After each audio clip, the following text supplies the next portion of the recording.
Unstoppable, unshakable, but it rolls off the tongue, unfakeable. It's unavoidable, he's so relatable. Read between the lines, start to loosen up your mind. And welcome again to Shark Farmer Radio. Hey, I'm your host, Rob Sharkey. We're in the studios today just outside of Bradford, Illinois. Now I'm self-conscious about saying that. Why? Well, we recorded a What the Farm podcast this morning with Shiloh Bennett, and Leslie made fun of the way I said just. She didn't make fun of you. She mocked me. She was trying to do the intro for you. So to do the intro, you have to say just like you do. No, she was mocking. Not really. I Leslie doesn't promise mock. you she was mocking me. It doesn't matter. You have been working all morning on calendars, and I am getting us organized. I'm doing the usual January, first couple day of January stuff. I put away all of Christmas, took the tree down, did all that. Now I'm like organizing you, putting where you're speaking when on the calendars. Yeah. We have 3 boards now that are organized. So there's several different ways to be organized, right? People do it on their phones. People have, my mom and dad did the old week by week flip calendar. Mm-hmm. That was a staple in our kitchen. You and I have decided, or we've come to the conclusion that our best organizational tool is whiteboards. I love whiteboards. Yes, because it gets all your thoughts out there on the board, and then you can erase things that clutter your life. I like to erase things that clutter my life. Well, it's right there. That's what I like. I like something glaring at me. So, like, when I look at a day, I know that I have to do something. Absolutely. We can see the month. Yeah. If I look at my phone, I don't always catch it. Yeah. Well, I have it on your phone, too. So now you've got it, like, several places. Yeah. Well, you're good I'm at this, aren't you? I know. Organized. I have all your flight information on your phone.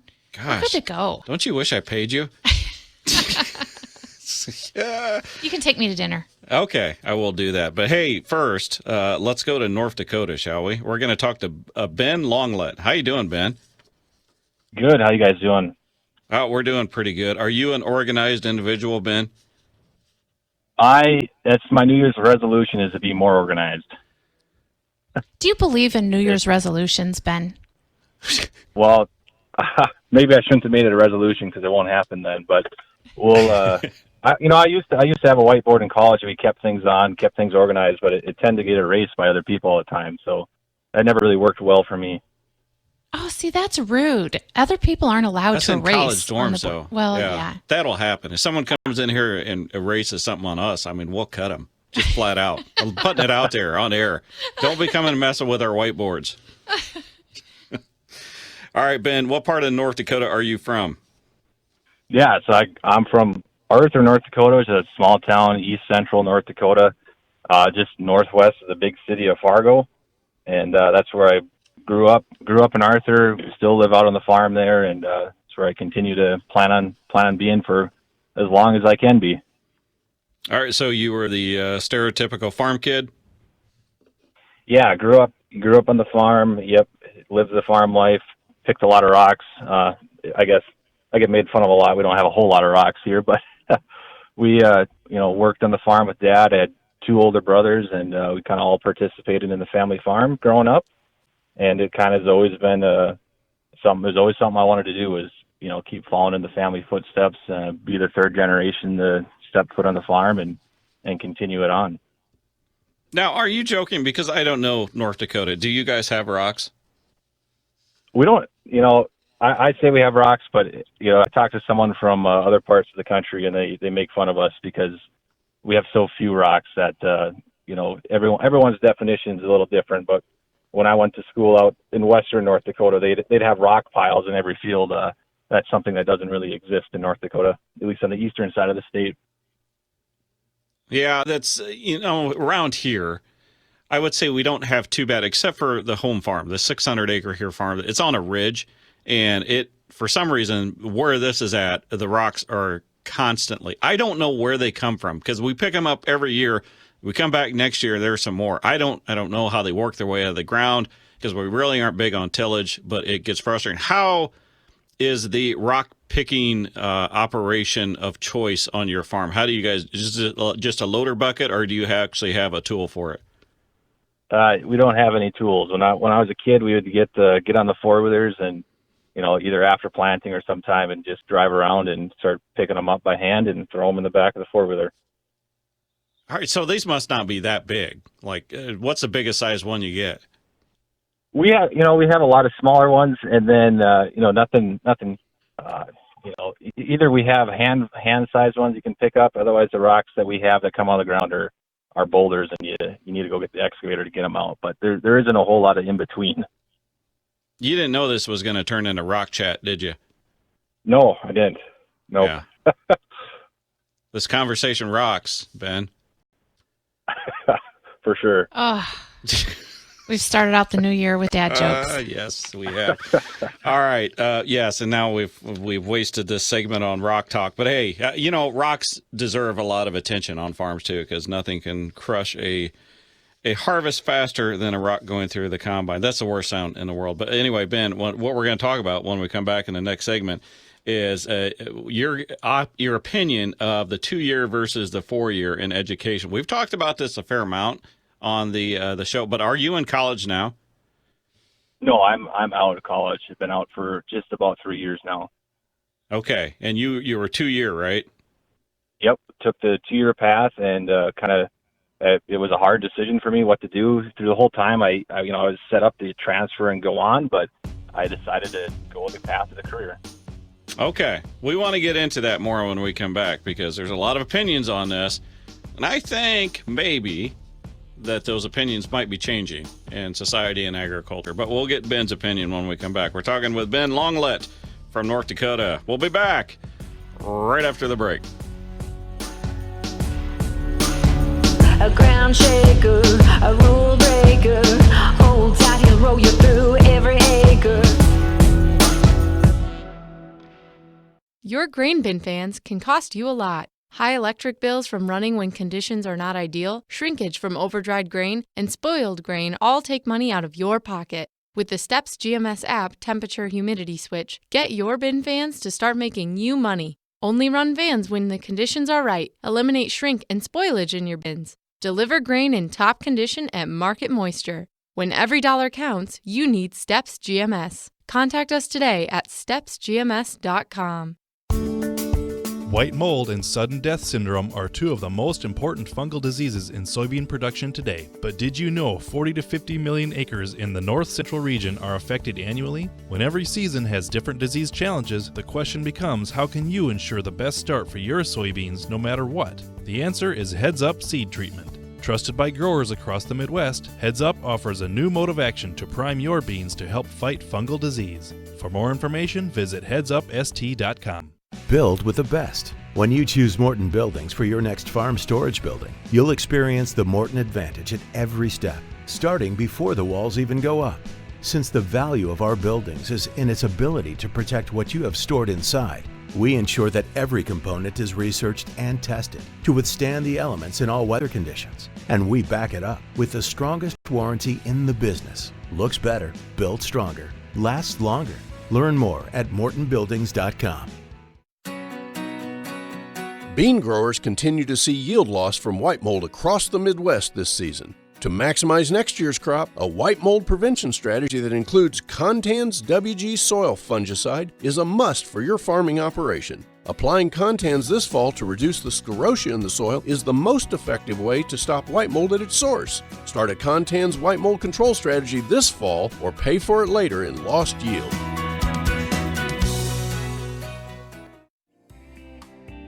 When looking for someone to help with your risk management, a key component to look for is patience. Patience to bring you along in the process at your own speed. Patience to learn about your operation. And patience to not only discuss what strategies may be effective for your plan, but why they would be effective. That's the strength of Grain PhD. I'm Darren Hefty. When you're ready to become more engaged in your risk management, Grain PhD can assist you with that process. Visit grainphd.com to learn more.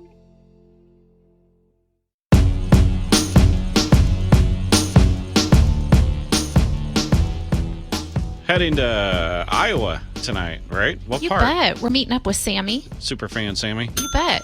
Kind of close to like Coralville.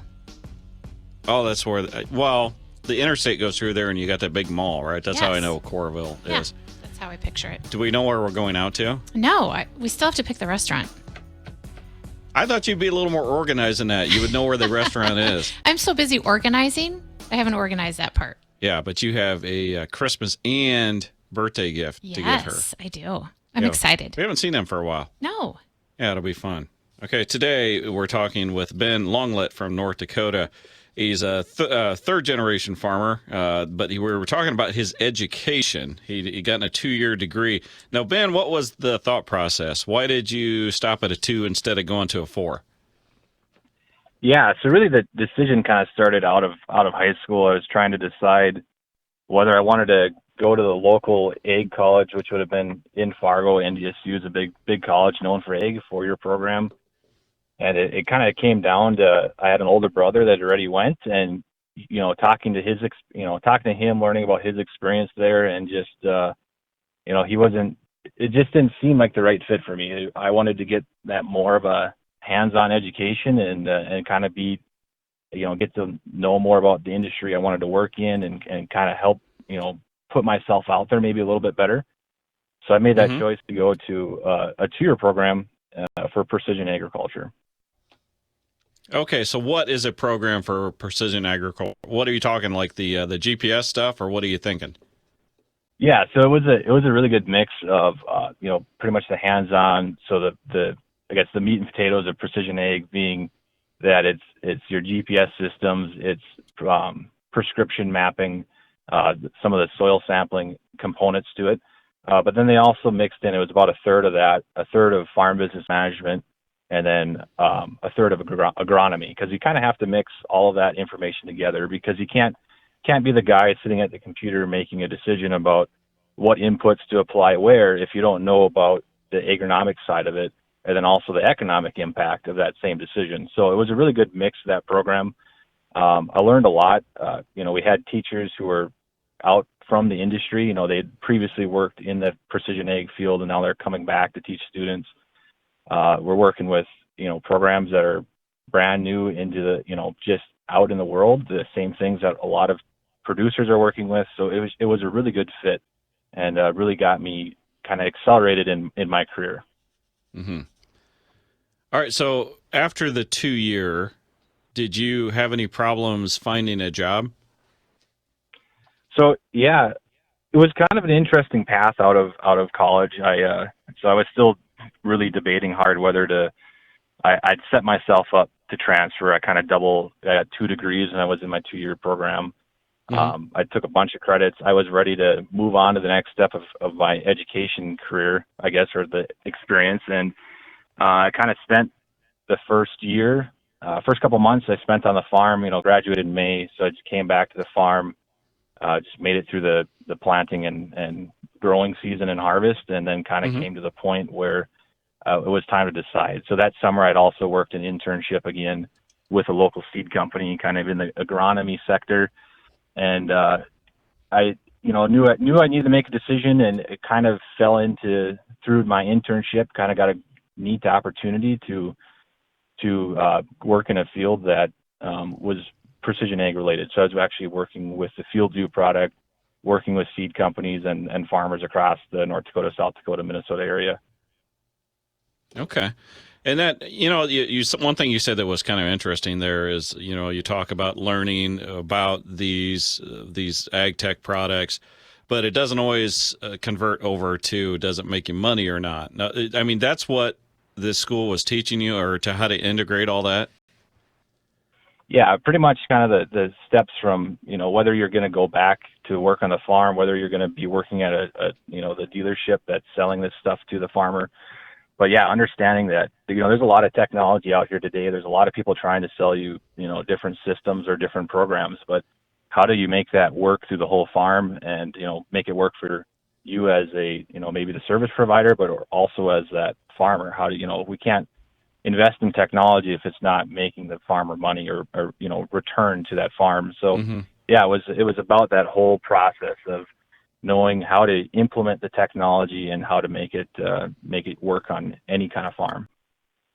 Now, how about your family farm? You said you got a dad and a brother. I mean, what were the parents saying? Did you have to go get another job, or were they wanting you to come back? How'd that work out? So I think it was more, they were pretty acceptive. that you should go get a job, get some experience. Definitely at first I thought I was ready to hit the ground running on the farm and be successful, but at the same time, kind of the size of our family farm, and the position where my dad's at, he's not ready to retire, so it made more sense for me to go out and work in the egg field, and I'm sure glad I did it. I've learned a lot through my experiences, working in precision egg to now with a software company. I've learned a lot about just professionally how to work better, a lot of things about agronomy, the financial management side of the farm, the things that I wouldn't have picked up on if I would have just hit the ground and started farming right away. Mm-hmm. All right. Well, and you said Fieldview. Is that who you work for? So that's who I was working for at the time. So I kind of had an agronomy position for about a year out of college. So it was a unique position working with the Fieldview product. So that was my first experience, was selling that product to farmers and seed customers of a seed company that was located out of North Dakota. Okay. All right. So I guess to wrap it up, long and short, are you happy that you did the 2-year plan compared to going on another 2 and getting a bachelor's? Yeah. Looking back at it now, at this point, I would be coming up on a year. If I would have gone to a 4-year program, this would be my first year out of school. And looking back now, I've had, between 1 year working on the farm, a year being with Fieldview and a seed company and agronomy position. And I have a year of experience now working with a software company. 3 years of experience to me, and those connections I've made through the egg industry, they're just going to be way better off than what another 2 years of school would have put me at. So it's kind of, I feel like it's a lot about who you know and proving yourself. And that's what I've had the opportunity to do in the last 3 years, is to prove that my education, even though it says 2 years, that's not what defines me as a employee or as a professional. Yes. It's interesting. It's an interesting argument, and it's obviously not a one-size-fits-all for everybody. But when we come back, we want to learn more about Ben Longlet from North Dakota. Arthur, we'll be back right after the break. Read between the lines, start to loosen up your mind. A healthy crop is required for your best results. Simply put, balanced crop nutrition pays. AgroLiquid fertilizers have the research, technology, and products to deliver those results. We also have an outstanding team of field agronomists ready to help you with your fertility decisions. AgroLiquid can help you maximize your yield potential effectively and economically. Visit agroliquid.com to find a dealer near you. Find your full potential and increase your bottom line with branded generic fungicides from Atticus LLC. Fungal diseases can be devastating, but Acadia, Slant, and Talaris 4.5F from Atticus deliver lasting, broad-spectrum fungi control so your soybeans, sugar beets, and dry beans can thrive. Growers across the region count on Atticus for relevant and reliable products that deliver results every time. Ask your local retailer about Atticus products and visit atticusllc.com to learn more. For value-based solutions you can trust, turn to Atticus. Always read and follow label instructions. How much yield and profit did you lose the moment you put your seed in the ground? A poor stand at planting keeps your crops from reaching their yield potential. Closing the seed trench behind the planter is essential to establishing yields in the fall. Introducing the Germinator Closing Wheel from Farm Shop MFG. Designed and built by a farmer who is tired of seeing poor stands because of uneven emergence, the Germinator is here to give your crop the strong start it needs for maximum yield. For more information, visit us at farmshopmfg.com. When it comes to my weed control, I know a head start can go a long way. That's why I spray early, so I can keep control all season long with the Roundup Ready Extend crop system, the system that makes the difference. This is my field. Choose the Roundup Ready Extend crop system for control of more weeds than any other soybean system. Featuring XtendiMax herbicide with Vapor Grip technology to manage tough-to-control weeds, including up to 14 days of soil activity, along with the field-proven performance of Roundup Ready to Extend soybeans. Now you have the right tools to extend your weed control and extend your yield with the system that makes the difference. Learn how you can put the system to work in your field when you visit RoundupReadyExtend.com. Extendamax is a restricted use pesticide. Performance may vary. Always read and follow grain marketing and all other stewardship practices and pesticide label directions. Check local regulations for specific requirements in your state. Worried about glyphosate-resistant weeds and grasses in your corn? Unleash the power of new Impact Z herbicide and get the early post-application advantage you've been waiting for. Save $3 per acre when you combine Impact Z with a qualifying insecticide purchase. Go to buy2save3.com for details. Buy 2 Save 3 is a service mark and Impact Z is a trademark owned by AMVAC Chemical Corporation. All rights reserved. Impact Z is a restricted use pesticide. Always read and follow label instructions.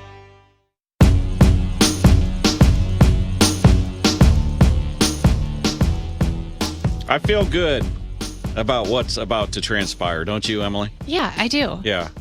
Because the whole thing, right, you've got an XM show. Incredibly, the opportunity of a lifetime as far as like a guy that starts an ag podcast, right? But you want to give back, right? Yes, we always want to give back. You want to help other people in a significant, meaningful way. Absolutely. You don't want to just be here running off your mouth, right? Right. Yes. Okay, so we're about to help, I think. Are we? Yes, all right. This is exciting. This is exciting. Today, we're talking with Ben Longlet from North Dakota. Ben, it has come to our attention that you're single. Yep. Okay. All right. Sure am. This is where we're going to help you. You ready? You strapped in for this? I'm ready to go. Okay. Well, I mean, obviously, people want to know a little bit about you, especially like potential suitors, female suitors that are going to want to like hit you up. So, would you say out of these three, what would be your ideal evening? Would it be a long walk on a beach, dinner and a movie, or a six-pack and a tailgate? Ooh. Yeah. That's a tough one. I think but we'll it's one out of three. It's not that hard. Maybe. Long walk on the beach. That's interesting. Okay. Well, I mean that's one answer to pick, I guess. I don't know, Emily. Is that a good answer? That's a good answer. Yeah. Long walk on the beach. All right. Well, okay. All right. Do you have one for I Ben? do. Yes. How many acres does the perfect girl come with? That's a great question, Ben. It depends what state she's from. Oh, we're going to throw a caveat in there. Okay. Let's say North Dakota. Yeah. If she had a good 1,000 acres to her name, I think that would be good enough for me. Okay. All right. Wow. Yeah. Long walk on the beach and 1,000 acres. All right. Now, if she had a livestock, is that a deal breaker? Or you want to stay just with grain? What kind of livestock? We might have to ask this question. I don't think horses qualify as livestock, but I guarantee they do when you're married. I think we could work that out. Okay, you'd be okay with livestock, all right? Okay, I could survive. Do we have an age range? I don't. Let me know. I'm 22, turning 23 here in a couple weeks. So, anyone that's in the acceptable range, I guess. I guess I'm not too picky. Well, I mean, are you a fan of any sports team that have the cougar as a mascot? Let me ask that. Not a cougar, no. Not a cougar fan. Okay. I think it's time to move on. I'm going to say keep it under 30. I think it's almost time to move on. You're getting nervous now, aren't you? I'm trying to help Ben here, and you're getting all nervous over there. We have so much to talk about. Yes. All right, Ben. Well, you can go on Twitter and find Ben. He's a good-looking cat, man. Let's see. Your Twitter is, what is it, at Longjet? Yeah. Oh, Longlet. Okay. So as far as Ben Longlet. So Longlet. Ladies, don't be afraid to hit him. Slide into his DMs. Is that what the kids say nowadays? Yeah, I guess so. Yep. Okay. Otherwise, you can find the Instagram too. Instagram. What's the Instagram? ND Farmer. ND Farmer. Farmer. Yep. That's not slide into DMs with Instagram. That's something else, right? There's DMs on Instagram. See, I don't even know. Do you know what I found out the other day about Instagram? Literally, just like the other day, is that when the messages, and then it says like +9 whatever. Those are messages of people that I don't follow, and I had some in there from 2018. Yeah. Oh, that's embarrassing. It is popular. It is very embarrassing. Yeah. All right, Ben, we've been talking to Ben Longlet from North Dakota, a single farmer from North Dakota. A 2-year degree. And, okay, so tell me about this software. What are you doing there at that job? Yeah, so my contract position ended with FieldView, and I was kind of up in the air about, I had an offer to stay in the agronomy sector with a seed company, and then I kind of decided that what might be best for me is to find a different career that wasn't so busy during the same busy times of harvest and planting and those kind of operations on the farm. And I ended up finding a position with a farm business management or a farm business software company called Harvest Profit out of West Fargo, North Dakota. Yeah, they should advertise on the show, just saying. Okay, I'll let them. We can work something out. They kind of just did, really, Ben. Yeah. So it's it's a very small team, but we work with farmers all across the United States and Canada, and we've built a platform that helps farmers kind of analyze their farm and their break evens and to know their cost of production and just know the numbers side of the farm at a better level. Okay, how does this all work, right? Because you are not in an unusual situation where the kid wants to come back to the farm and he's got a full-time job. I mean, that's almost the norm. How does that work in the whole transition back to things? Do they hit up? You talked about different time. Planning might not be the busy season, but obviously there's times where one is not agreeing with the other as far as timelines. Yeah, so it comes down to when I got this position, I was, wanted to find something that was going to be flexible and to find the right people to work with that understand farming and understand the schedule and value your knowledge from the farm as something valuable to their business. So that was a very important step. But there are times where it's hard. I leave the farm. I live on the farm, and I'll be leaving in the morning, and my dad's working in the shop, and the question is, can you help me for a few minutes? And it's always kind of a battle of I want to be there, I want to be helping, but at the same time, I have my full-time job I got to get to. But some of the worst times was this fall. Our harvest drug on forever. We just we still haven't finished our corn harvest. There's going to be, I think some of it's going to get left till spring. So it just kind of usually our busy time at the software business is December till March or whenever planting starts. But harvest our North Dakota harvest kind of starts dragging into that time frame, and it can get stressful, but it's great to work at a place that allows me to work from home and work from my computer or my phone and be able to accomplish both things at once. It is difficult. I'm going to say a little more difficult for someone in ag to have the off-farm job, especially a full-time one too, because I think back to this spring. We started lining stuff up, starting in June because we want to plant in April and have everything done in May and spraying. We didn't start planting until June this year. You just don't know what you're going to find until you get into this weather stuff. Are you finding a way to juggle all that?